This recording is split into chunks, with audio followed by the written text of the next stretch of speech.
This is the greatest intro ever. Watch this. If I had the pleasure of bringing out Christ, this is just how I would do it. Ladies and gentlemen, it is my honor to introduce a man who needs no introduction. His credits are too long to list. He has done the impossible time after time.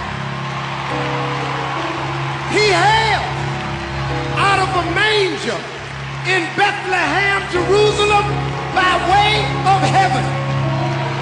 His daddy is the author of a book that has been on the bestseller list since the beginning of time. He fed 5,000 hungry souls with 2 fish, 5 loaves of bread. He can walk on water, turn water into wine, no special effects, no camera tricks. He was hailed the King of all kings, ruler of the universe, Alpha and Omega, beginning and the end, the bright and the morning star. Some say he's the Rose of Sharon, and some say he's the Prince of Peace. Get up on your feet, put your hands together.